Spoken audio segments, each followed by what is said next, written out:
Shalom, damai di hati. Puji Tuhan, hari ini kita boleh bertemu lagi dalam menjabarkan trilogi pembangunan jemaat Gereja Masihi Injili di Minahasa. Kita ada dalam tema mingguan, saling menghormati sebagai satu tubuh. Sebelum kita membaca Alkitab, merenungkan firman Tuhan, mari kita berdoa. Tuhan Allah, Sang Pemilik dunia, yang menghidupi gereja-Mu hingga hari ini, yang telah menuntun kami boleh tetap ada bersama dalam penginjilan bagi Gereja Masihi Injili di Minahasa. Kami datang kepadamu bersyukur, Tuhan masih menganugerahkan kami kesempatan untuk boleh melayani Tuhan bersama jemaat-Mu. Walaupun kami sadari, kami akui seringkali sebagai satu gereja-Mu, kami saling membenci. Kami merasa kepentingan kami lebih utama dari orang lain. Kami tidak mau menjalankan fungsi yang seharusnya memperlengkapi fungsi orang lain. Karena kami terlalu egois untuk memikirkan diri sendiri. Padahal kami lupa, sebagai satu tubuh Kristus, kami seharusnya mengerjakan tugas kami dan saling menopang satu sama lain. Dan karena itu biarlah firman-Mu kembali meneguhkan, menolong kami semua untuk sadar dan ingat sebagai satu gereja Tuhan, kami satu tubuh Kristus, di mana Kristus adalah kepalanya. Kami mau baca Alkitab, merenungkan firman-Mu. Kami mohon belas kasihan Tuhan, pengampunan dosa, agar kami layak membaca firman-Mu. Dalam nama Yesus kami berdoa. Amin. Saudara-saudara, kita ada dalam pembacaan di saat ini 1 Korintus pasal 12 ayat 12 sampai 31. Banyak anggota tetapi satu tubuh. Karena sama seperti tubuh itu satu dan anggota-anggotanya banyak, dan segala anggota itu sekalipun banyak merupakan satu tubuh, demikian pula Kristus. Sebab dalam satu roh kita semua, baik orang Yahudi maupun orang Yunani, baik budak maupun orang merdeka, telah dibaptis menjadi satu tubuh, dan kita semua diberi minum dari satu roh. Karena tubuh juga tidak terdiri dari satu anggota, tetapi atas banyak anggota. Andai kata kaki berkata, karena aku bukan tangan, aku tidak termasuk tubuh. Jadi benarkah ia tidak termasuk tubuh? Dan andai kata telinga berkata, karena aku bukan mata, aku tidak termasuk tubuh. Jadi benarkah ia tidak termasuk tubuh? Andai kata tubuh seluruhnya adalah mata, di manakah pendengaran? Andai kata seluruhnya adalah telinga, di manakah penciuman? Tetapi Allah telah memberikan kepada anggota masing-masing secara khusus suatu tempat pada tubuh seperti yang dikehendakinya. Andai kata semuanya adalah satu anggota, di manakah tubuh? Memang ada banyak anggota, tetapi hanya satu tubuh. Jadi mata tidak dapat berkata kepada tangan, aku tidak membutuhkan engkau, dan kepala tidak dapat berkata kepada kaki, aku tidak membutuhkan engkau. Malahan justru anggota-anggota tubuh yang nampaknya paling lemah, yang paling dibutuhkan. Dan kepada anggota-anggota tubuh yang menurut pemandangan kita kurang terhormat, kita berikan penghormatan khusus. Dan terhadap anggota-anggota kita yang tidak elok, kita berikan perhatian khusus. Hal itu tidak dibutuhkan oleh anggota-anggota kita yang elok. Allah telah menyusun tubuh kita begitu rupa, sehingga kepada anggota-anggota yang tidak mulia diberikan penghormatan khusus, supaya jangan terjadi perpecahan dalam tubuh, tetapi supaya anggota-anggota yang berbeda itu saling memperhatikan. Karena itu, jika satu anggota menderita, semua anggota turut menderita. Jika satu anggota dihormati, semua anggota turut bersukacita. Kamu semua adalah tubuh Kristus dan kamu masing-masing adalah anggotanya. Dan Allah telah menetapkan beberapa orang dalam jemaat. Pertama sebagai rasul, kedua sebagai nabi, ketiga sebagai pengajar. Selanjutnya, mereka yang mendapat karunia untuk mengadakan mujizat, untuk menyembuhkan, untuk melayani, untuk memimpin, dan untuk berkata-kata dalam bahasa roh. Adakah mereka semua rasul atau nabi atau pengajar? Adakah mereka semua mendapat karunia untuk mengadakan mujizat, atau untuk menyembuhkan, atau untuk berkata-kata dalam bahasa roh, atau untuk menafsirkan bahasa roh? Jadi, berusahalah untuk memperoleh karunia-karunia yang paling utama. Dan aku menunjukkan kepadamu jalan yang lebih utama lagi. Saudara-saudara yang diberkati oleh Tuhan, Paulus mengatakan dalam bacaan ini, tubuh itu cuma satu. Yang banyak adalah anggota-anggotanya, dan yang sekalipun banyak, mereka semua itu adalah satu tubuh. Secara sederhana kalimat ini memang benar. Karena kalau semua tubuh adalah mata, maka kita pasti tidak akan mengatakan itu tubuh yang berjalan. Tapi pasti akan mengatakan banyak sekali mata itu. Atau bagaimana dia bisa berjalan kalau dia tidak punya kaki. Maka Paulus katakan demikian juga Kristus. Apa itu demikian juga Kristus dalam hubungan dengan tubuh tadi? Sebenarnya, saat Paulus mengatakan demikian juga Kristus, yang diawali dengan mengatakan bahwa tubuh cuma satu dan anggota-anggotanya lah yang banyak, sebenarnya Paulus ingin menyinggung tentang keberadaan jemaat di masa itu. Sebab secara jelas di ayat ke-13, dia langsung mengatakan tentang bagaimana kehidupan sosial budaya dan agama masyarakat di masa itu. Lantas bagaimana masyarakat di masa itu? Ayat 13 mengatakan bahwa kita semua, baik orang Yahudi maupun Yunani, baik budak maupun orang merdeka, telah dibaptis menjadi satu tubuh. Lalu bagaimana kita bisa memahami jemaat di masa itu sehingga perumpamaan Rasul Paulus tadi menjadi jelas? Mari kita perhatikan. Ketika Paulus mengatakan orang Yahudi, sebenarnya dia sementara menyinggung kalangan yang berasal dari keturunan Yahudi. Lantas siapa Yahudi? Yahudi dalam perjanjian baru, khususnya di jemaat Korintus hidup, merupakan bangsa yang berasal dari keturunan Yehuda. Kita ingat bahwa Israel itu sebenarnya satu di masa Saul, Daud, dan Salomo. Tapi terpisah setelah Salomo mati, kerajaan itu terpecah dua. Utara yang tetap disebut Israel 10 suku, ibu kotanya Samaria, yang disebut Israel, di bawah kepemimpinan Yerobeam. Dan yang kedua ialah Yehuda, tambah Benyamin atau yang kemudian disebut Yehuda, itulah Israel Selatan, 2 suku, ibu kotanya Yerusalem, di bawah kepemimpinan Rehabeam. Nah, sebutan Yahudi sebenarnya pertama kali muncul dalam kitab Ezra, ketika musuh-musuh orang Yehuda mengirimkan surat dalam bahasa Aramik kepada Raja Persia Artasasta. Maka sejak itulah sebutan Yahudi dilekatkan kepada semua keturunan Yahudi atau keturunan Yakub. Yahudi menjadi istilah umum untuk orang, sedangkan bangsanya ialah Israel. Lalu di kemudian hari istilah orang Yahudi dilekatkan juga sebagai sebuah penyebutan agama untuk mereka yang menyebut diri pengikut Allah Yahweh. Kita kembali. Mengapa Paulus menyinggung tentang keberadaan Yahudi? Saudara-saudara, pertama kalau kita menyelidiki tahun Paulus datang ke Korintus, Paulus sebenarnya ke Korintus itu sekitar 51 sampai 52 Masehi. Dan kurang lebih 18 bulan ia tinggal bersama dengan Priscilla dan Aquila. Kisah Para Rasul 18. Paulus terpaksa datang ke Korintus bersama mereka berdua dari Roma, karena menurut sejarah kisaran antara tahun 41 sampai 53 Masehi, Kaisar Claudius telah mengusir orang-orang Yahudi dari Roma. Kisah 18 ayat 2. Orang Yahudi siapa yang diusir? Orang Yahudi pengikut jalan Tuhan atau orang Kristen, yaitu Yahudi yang kemudian hari bertobat dan mengikuti Yesus Kristus. Nah, saudara-saudara, lalu mengapa orang Yahudi yang sudah Kristen pengikut jalan Tuhan itu sampai diusir? Karena di zaman itu orang-orang Yahudi yang sudah mengikuti Kristus dianggap sebagai sumber kekacauan atau huru-hara. Karena menurut mereka orang-orang Yahudi telah terhasut oleh seorang yang namanya Kristus. Dan kalau melihat surat Korintus ini dihubungkan dengan sejarah tadi, maka sedikit kesimpulan sementara yang dapat kita sebut tentang Yahudi ialah Yahudi dalam bacaan ini mewakili keagamaan yang diunggulkan waktu itu. Selanjutnya, Paulus juga menyebut tentang Yunani. Saudara-saudara, siapakah Yunani? Berdasarkan sejarah di mana Paulus hidup, Yunani adalah sebuah negara, bahkan hingga hari ini, dengan peradaban yang sangat maju. Kemajuan sastra dan bahasa dunia dimulai dari Yunani. Dan kalau menyebut orang Yunani waktu itu, berarti Paulus sedang menyoroti Yunani sebagai suatu negara. Perlu diketahui bahwa kota Korintus adalah salah satu kota di negara Yunani waktu itu.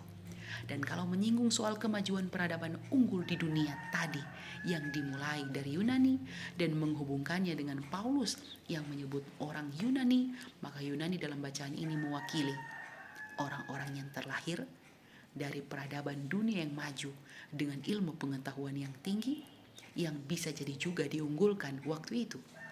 Demikian halnya saat Paulus menyebut budak. Memang dalam 1 Korintus 7, Paulus sempat menyebut tentang budak dan orang bebas. Dalam konteks bahwa saat seseorang yang dipanggil Tuhan, maka serta-merta orang itu menjadi budaknya Tuhan. Karena mereka telah dibeli dan harganya telah lunas dibayar. Sehingga budaknya Allah telah mengalami keadaan merdeka. Tapi memang saat membaca bagian ini, khususnya 1 Korintus 12, dalam konteks tubuh tadi, dan dengan disebutkan juga kata merdeka setelahnya, maka budak atau doulos dalam konteks ini lebih menunjuk pada budak dalam arti yang sesungguhnya, budak secara lahiriah atau orang upahan dalam arti yang sebenarnya. Demikian juga ketika Paulus menyebut orang merdeka.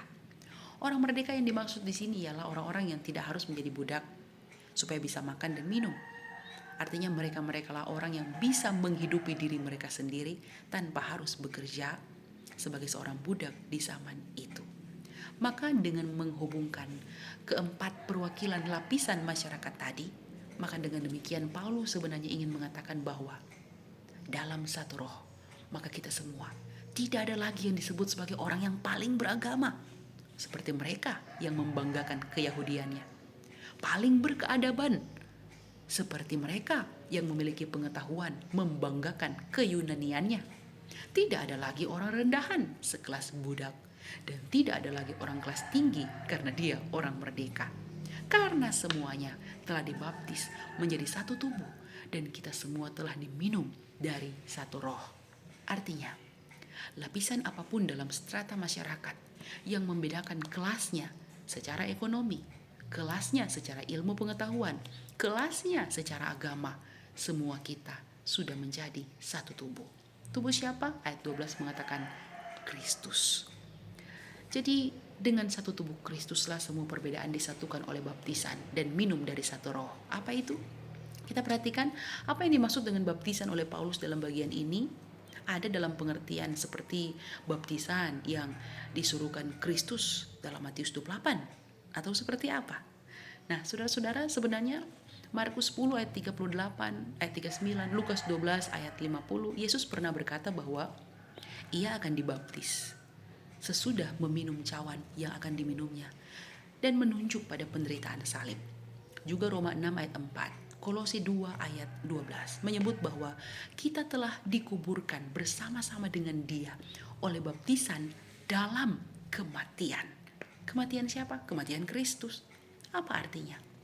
Sebenarnya kata dibaptis yang berarti selam, dicelupkan, dimandikan, dibersihkan, yang dijadikan meterai keselamatan, memiliki makna yang lebih dalam lagi. Apalagi saat mengatakan bahwa kita telah dibaptis dan menjadi satu tubuh. Mengapa? Karena kalimat ini, kalimat menjadi satu tubuh yang menunjuk adanya penyatuan atas beberapa bagian yang berbeda, mengartikan bahwa setiap orang percaya telah dipersatukan dengan kematian dan kebangkitan Kristus melalui baptisan kematiannya, termasuk bahwa ia harus turut dalam penderitaan dan pengosongan diri seperti yang telah dilakukan oleh Sang Kristus. Karena telah menerima baptisan yang sudah dikerjakan oleh Kristus dan juga minum dari satu roh yang menunjuk bahwa orang percaya hanya menggantungkan kehidupannya dari satu roh, yaitu roh yang diam bersama dengan Kristus. Maka kebergantungan kita kepada Kristus Sang Kepala sebagai sumber kehidupan, memberi kita air kehidupan dari rohnya, membuat kita menjadi sadar bahwa kita cuma anggota-anggota tubuhnya yang sangat bergantung padanya. Dan ingat, tubuh tidak terdiri dari satu anggota saja. Tubuh Kristus bukan hanya terdiri dari golongan agamawi saja atau cendekiawan saja. Tidak terdiri dari orang tertawan saja atau hanya bagi orang bebas saja, tapi terdiri dari banyak anggota. Dan anggota-anggota tubuh itu tidak bisa dengan mudahnya berkata bahwa karena mereka bukan seperti anggota lainnya, maka mereka tidak termasuk anggota tubuh itu. Bagian ini jelas adalah sentilan Paulus yang bisa jadi merujuk tentang bagaimana dia kurang setuju dengan adanya pengunggulan fungsi masing-masing jemaat, yang bisa jadi mengutamakan keagamaannya sebagai Yahudi sejati, mengutamakan keilmuannya sebagai Yunani sejati, mengunggulkan kelemahannya sebagai budak yang bisa jadi merasa harus lebih diutamakan daripada yang lain, atau mengunggulkan kemerdekaannya. Sama halnya saat Paulus menyentil pasal 12 ayat 1 sampai 11 tentang bagaimana seharusnya mereka tidak saling merasa bahwa karunia saya lebih utama dari karunia orang lain. Karena memang bagi Paulus sebagai anggota tubuh kita bukan semuanya mata atau bukan semuanya telinga. Karena baginya semua anggota itu ditetapkan secara khusus oleh Allah tempat masing-masing menurut apa yang dikehendakinya. Jadi tubuh itu tidak hanya terdiri dari satu anggota saja, entah anggota keturunan Yahudi, anggota keturunan Yunani, budak atau orang merdeka saja, tetapi terdiri dari banyak anggota dan tetap ada dalam satu tubuh. Maka anggota yang satu tidak dapat berkata bahwa dia tidak butuh anggota lainnya, termasuk kepada anggota-anggota tubuh yang menurutnya paling lemah. Karena seringkali justru merekalah yang paling dibutuhkan menurut Paulus, termasuk kepada anggota-anggota yang kurang terhormat, kurang elok, berikan penghormatan khusus atau perhatian khusus.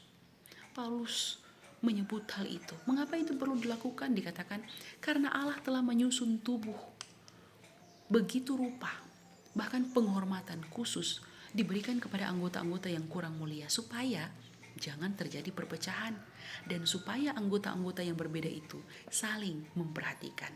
Apa maksudnya? Hai jemaat Korintus, jangan pernah merasa kamu paling penting di antara yang lain, sehingga selalu merasa kamu tak butuh orang lain, apalagi yang tak sejalan denganmu, yang kau anggap tak berguna.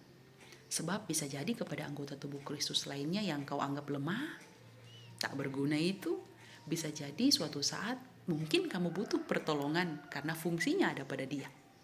Jangan memandang rendah anggota tubuh Kristus yang kau anggap tidak perlu dihormati, apalagi kurang elok. Entah sikapnya, parasnya, fungsinya, keberadaan hidupnya. Sebab justru kepada merekalah kamu harus memberi penghormatan yang lebih atau beri perhatian yang lebih. Tujuan dari semuanya apa? Agar tidak terjadi perpecahan dan supaya kamu saling memperhatikan. Nah, konsep kata memperhatikan dalam bagian ini menunjuk pada mempedulikan. Sehingga benarlah ayat 26 mengatakan bahwa jika satu anggota menderita, maka semua anggota harusnya pun turut menderita. Kalau satu anggota dihormati, maka semua anggota haruslah bersukacita. Artinya, Paulus ingin mendidik jemaat di Korintus agar supaya dalam satu kesatuan dari tubuh Kristus jangan sampai penderitaan satu anggota hanyalah menjadi deritanya sendiri, tetapi sudah sepatutnya lah anggota-anggota lain turut menderita. Maksudnya turut bergumul bersama dengan apa yang sedang dialami dan digumuli.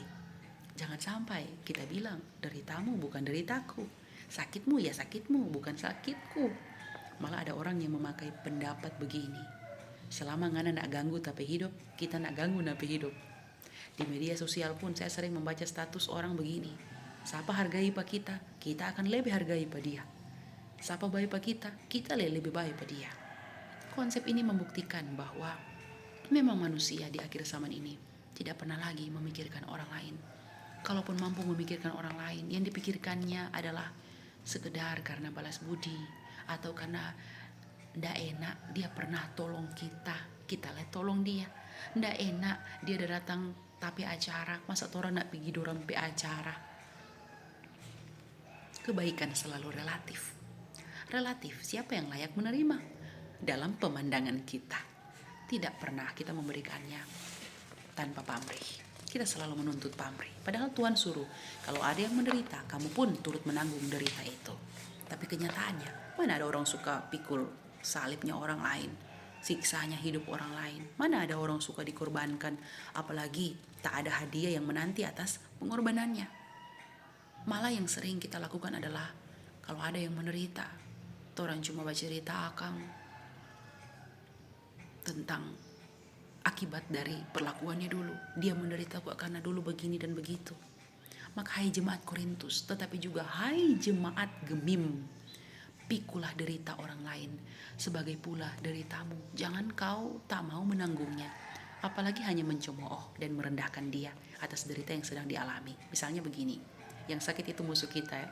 Sebenarnya kita bisa bantu dalam menolong dia. Mungkin bawa ke rumah sakit, bagi uang, dan lain-lain. Tapi kita tak melakukannya karena dia musuh kita. Sudah tak menolong, lalu mulai juga bicara.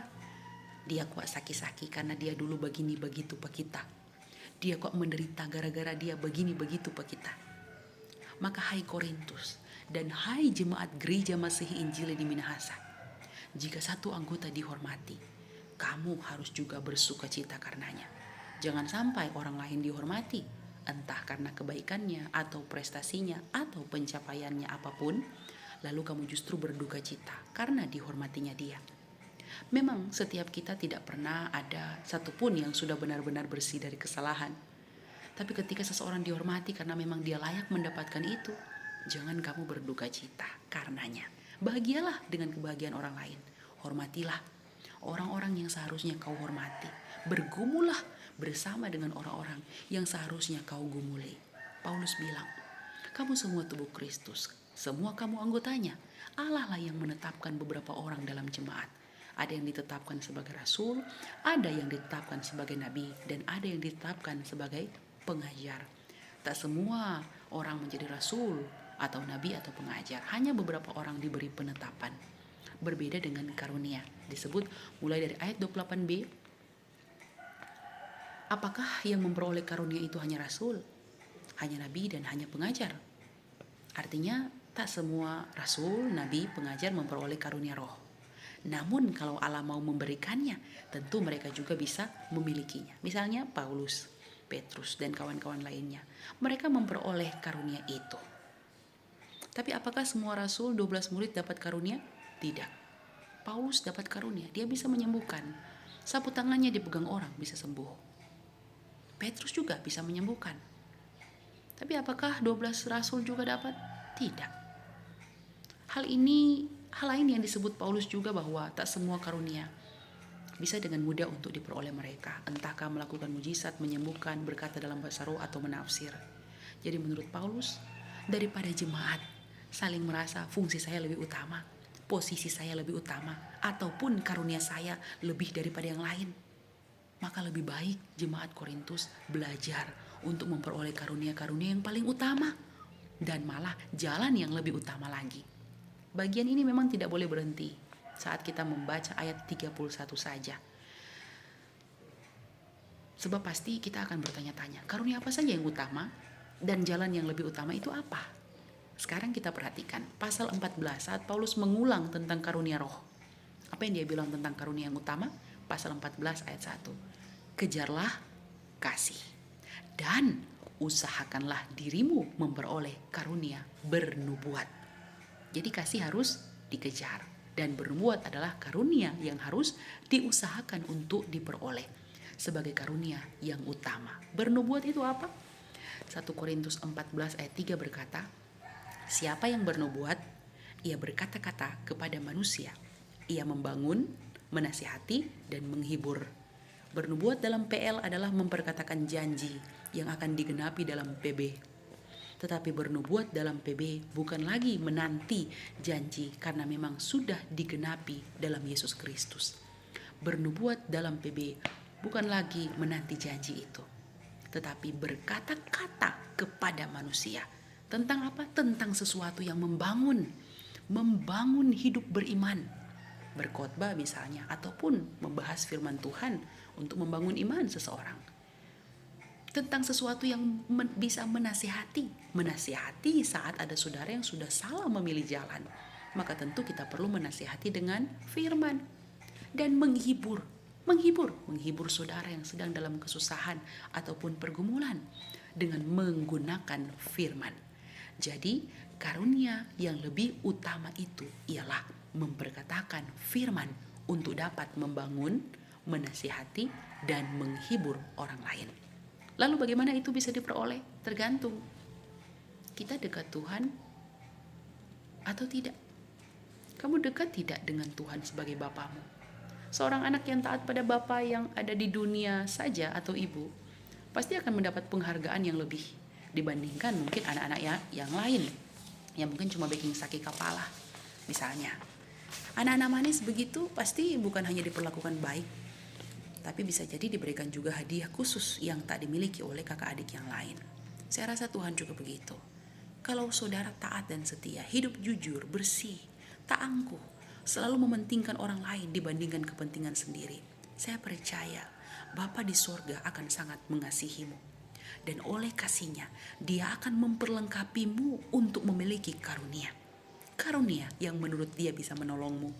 Tapi itu pun bergantung, kamu butuh atau tidak. Misalnya, kamu seorang pelayan khusus yang setia, perbuatanmu selalu terpuji, tidak suka mencari keuntungan, bersih hati dan pikiran. Saya percaya Tuhan akan memberikanmu karunia untuk semakin memperlengkapimu dalam pelayanan. Tapi diberikannya karunia itu atau tidak, tergantung dari kamu butuh atau tidak. Kalau kamu diakini yang jujur, setia, taat, bisa jadi Tuhan memperlengkapimu dengan karunia. Misalnya berkata-kata dengan pengetahuan. Misalnya kamu mahir dalam menata keuangan dan tahu pengetahuan umum tentang bagaimana mengelola keuangan yang baik. Sehingga di antara diaken yang lain, kamu mungkin sedikit lebih unggul. Karena Tuhan memberimu karunia berkata-kata dengan pengetahuan. Ingat, setiap karunia adalah pemberian Allah. Pemberian secara cuma-cuma. Tapi ingat, karunia hanyalah alat pelengkap dalam pelayanan. Sehingga itu bukan yang paling utama. Maka janganlah saling adu karunia. Maka bisa tidak seorang rasul atau nabi atau pengajar tidak dikaruniai karunia roh? Bisa. Dan bisa tidak seorang yang bukan rasul atau nabi atau pengajar lalu diberikan karunia roh? Bisa. Tergantung dari Tuhan mau memberikan atau tidak. Dan tergantung dia dekat Tuhan atau tidak. Sama seperti bapak dan ibu tadi. Anak yang baik pasti dikasihi, diberikan hadiah. Anak taat pasti dapat karunia hadiah cuma-cuma dari papa dan mama. Kamu taat tidak? Jujur tidak? Hati bersih atau hati busuk? Anak Tuhan yang sabar atau suka meronta-ronta? Bisa dipercaya atau pendusta? Sama seperti Paulus. Saat Tuhan memberikan karunia menyembuhkan dalam penetapannya sebagai seorang rasul, pastilah Tuhan memberikannya tidak dengan asal-asal saja. Pasti dengan tujuan yang berkenan kepadanya. Sebab memang tanda dan mujizat akan memperlengkapi seorang Paulus dalam pelayanannya, supaya orang lain pun bisa percaya Yesus. Tetapi ingat juga, tak semua yang melakukan tanda dan mujizat itu datangnya dari Allah. Sebab Tuhan sudah bilang, Matius 24 ayat 11, banyak nabi palsu akan muncul dan menyesatkan banyak orang. 1 Yohanes 4 ayat 1, janganlah percaya akan setiap roh, tetapi ujilah roh-roh itu. Apakah mereka berasal dari Allah? Sebab banyak nabi-nabi palsu yang telah muncul dan pergi ke seluruh dunia. Kita kembali. Apakah karunia-karunia itu harus kita peroleh? Tidak harus. Sebab itu pemberian Allah. Tapi apakah kita bisa mengusahakannya? Ya, bisa. Bagaimana caranya? Bergantung seberapa dekat dirimu dengan Tuhan. Tetapi kembali ingat, bagi Paulus yang paling penting adalah berusaha memperoleh karunia yang lebih utama. Apa itu? Bernubuat. Memperkatakan firman yang bisa membangun, menasihati, dan menghibur. Dan jalan yang lebih utama lagi, melebihi karunia yang lebih utama itu adalah kejarlah kasih. Pasal 14 ayat 1. Maka menyambung catatan pasal 14 dan menjawab jalan apa yang lebih utama yang dimaksud oleh Paulus itu di pasal 12. Maka pasal 13 mengatakan bahwa kasih adalah sesuatu yang tidak akan pernah berakhir. Sekalipun nubuat akan berakhir. Jadi ingat saudara-saudara, tingkatannya dari bawah sebagai karunia diberikan Allah dengan cuma-cuma. Bisa dapat, bisa tidak. Tapi dari berbagai karunia ada karunia yang paling utama di sini. Apa itu? Bernubuat. Bernubuat itu menasihati, membangun, menghibur. Tapi apa Paulus bilang? Nubuat akan berakhir. Pengetahuan akan lenyap. Tetapi ada yang tidak akan berakhir dan tidak berkesudahan. Apa itu? Di sini, kasih. Jadi berusahalah. Karunia, berusahalah memperoleh karunia. Bukan karunia berbahasa roh, menyembuhkan, menafsir, melakukan mujizat, tapi bernubuat. Tapi jangan lupa, nubuat memperkatakan firman pada manusia akan berakhir. Yang tidak akan berakhir ialah kasih. Maka jalan yang lebih utama lagi yang harus kita lalui di ayat 31 bukanlah saling tuding soal lebih utama karena agama, lebih utama karena suku ataupun strata hidup. Bukanlah saling mengunggulkan karunia, tetapi mengejar yang paling utama, yaitu kasih. Apa pesan firman bagi kita? Ayat 12 sampai 13. Ingat, dalam satu jemaat Tuhan, khususnya Gereja Masihi Injili di Minahasa, tidak ada sekat yang bisa membuat kita berbeda dalam ukuran. Tidak boleh ada jemaat yang merasa lebih beragama, lebih Kristen dari jemaat yang lain hanya karena kita ke gereja, mereka tidak. Itu Yahudi. Tidak boleh ada yang merasa saya lebih berpengetahuan tentang Kristus karena saya aktif di gereja dan kegiatan-kegiatan agamawi, sedangkan yang lain tidak. Itu Yunani. Tidak boleh ada yang merasa saya hanya jemaat kecil, saya miskin, saya tidak diperhitungkan gereja, saya selalu diabaikan. Itu budak. Dan tidak boleh ada orang yang merasa besar karena saya penyumbang besar gereja. Kalau bukan saya, gereja tidak begini. Kalau bukan saya, ini kolom tidak jadi bagus. Kalau bukan saya, dorang tidak begitu. Saudara-saudara ingat, semua anggota adalah bagian dari tubuh Kristus. Kedua, pesan firman ayat 14-19, tidak boleh ada anggota jemaat yang merasa tidak memiliki kepentingan dalam membangun tubuh Kristus bersama. Jangan bilang bahwa pekerjaan melayani itu pekerjaan pelsus. Saya kan hanya jemaat.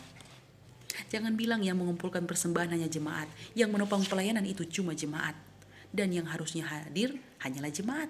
Sedangkan pelayan khusus tidak melakukannya. Jangan pernah merasa saya mata dari jemaat ini, saya telinga, saya kaki, saya tangan, saya jantung dari jemaat ini.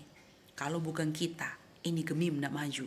Jangan lupa, Allah memberikan kepada anggota-anggota masing-masing secara khusus.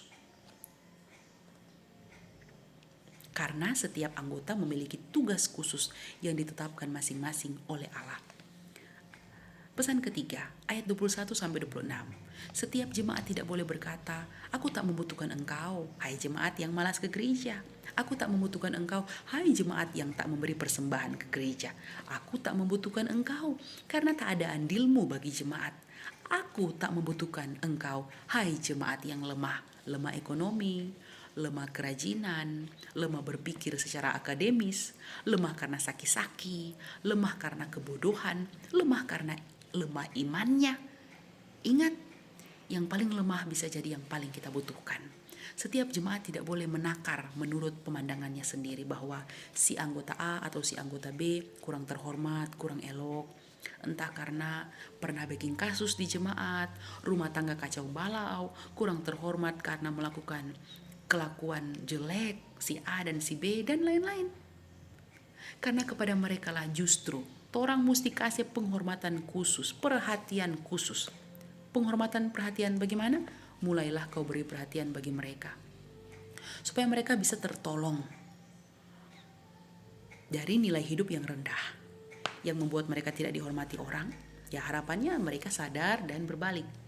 Tujuan dari semuanya ialah supaya jangan terjadi perpecahan. Jangan sampai mereka yang tidak elok, tidak terhormat menurut pemandangan kita, lalu akhirnya mereka merasa dikucilkan, tidak dianggap, tidak diperhitungkan. Maka marilah jemaat yang dewasa, jangan hanya memikirkan penghormatan untuk dirimu sendiri. Jangan hanya memuji-muji diri atas eloknya pelayananmu, elok dan suksesnya kebaikanmu. Tapi bawalah penghormatan khusus kepada mereka yang kalau tidak kau perhatikan, tidak kau tolong, bisa jadi mereka akan merasa dikucilkan, direndahkan, tidak diperhitungkan. Dan bisa jadi akan ada perpecahan di antara kita hanya karena ada saja anggota yang merasa tidak diperhitungkan ataupun tidak diterima ataupun tidak sama haknya. Termasuk jangan suka cemburu kalau ada orang yang sedang dihormati. Sebab adalah salah satu penyakit paling mematikan pada zaman ini. Belajarlah, latihlah dirimu untuk tidak cemburu dan turut bersukacitalah kalau ada anggota yang sedang dihormati. Karena bisa jadi dia memang layak untuk dihormati dengan apa yang sudah dikerjakannya. Pesan keempat, ayat 27-30. Torang semua tubuh Kristus Tapi ada beberapa orang yang memang ditetapkan Allah dalam tugas khusus, pelayan khusus misalnya, komisi BIPRA, komisi-komisi kerja, dan lain-lain. Jadi tidak semua. Dan kepada mereka lah yang diberikan tugas khusus ataupun tidak memiliki tugas khusus, Tuhan bisa menganugerahkan karunia khusus. Jadi tidak semua orang harus punya, cuma orang-orang khusus yang Tuhan tetapkan. Jadi otoritas memberikan karunia itu bisa ada atau tidak bergantung Tuhan mau kasih atau tidak. Sama halnya dalam jemaat. Kalau Tuhan mau kasih pada omaksi, karunia berkata-kata dalam bahasa roh, jangan tantanon cemburu. Kalau punya karunia menyembuhkan. Kalau Tuhan kasih kelebihan apapun pada seseorang, jangan saudara dan saya cemburu buta. Masing-masing kita ditetapkan oleh Allah dalam menerima penetapan jabatan khusus, juga karunia khusus. Pesan kelima ayat 31, ingat, berusahalah memiliki karunia-karunia yang paling utama. Apa itu? Karunia bernubuat. Apa itu bernubuat? Memperkatakan firman untuk membangun, menasihati, dan menghibur. Dan jangan berusaha untuk memperoleh apa yang kurang utama. Apalagi berusaha memperoleh apa yang juga dicari dunia. Penghormatan dunia, pujian dunia, kebanggaan diri, keunggulan diri, pementingan diri sendiri dan kelompok. Selalu memandang orang lain rendah dalam pemandangan kita. Padahal justru diri sendiri mungkin jauh lebih buruk dari orang rendah yang kita pandang buruk. Dan milikilah jalan yang lebih utama lagi dalam membina kebersamaan di jemaat kita, di masyarakat kita, dimanapun kita berada, dengan memiliki kasih. Nubuat akan berakhir, bahasa roh akan berhenti, pengetahuan akan lenyap, tetapi kasih tidak berkesudahan. Tuhan memberkati firman-Nya. Amin. Kita berdoa. Tuhan, terima kasih untuk firman-Mu. Mampukan kami untuk tetap setia dan taat turut firman Tuhan. Mampukan kami menghargai perbedaan, saling menopang, saling mendukung dalam fungsi dan tugas kami masing-masing. Tidak saling menggigit atau menghancurkan, malah membinasakan. Dan karena itu biarlah kami senantiasa menghadirkan kasih Kristus di antara kami. Dan tidak lagi mempersoalkan tentang bagaimana saya tidak mendapat karunia, dia mendapat karunia. Dia mendapat kelebihan, saya tidak. Tidak lagi mempersoalkan mengapa saya kecil, dia besar. Mengapa dia dilimpahi, saya tidak. Sebab yang paling utama ialah bagaimana kami terus mengerjakan selamat kami dalam Tuhan. Dan menghargai perbedaan sebagai karunia Allah. Terima kasih Tuhan, demi Kristus Yesus kami berdoa. Amin.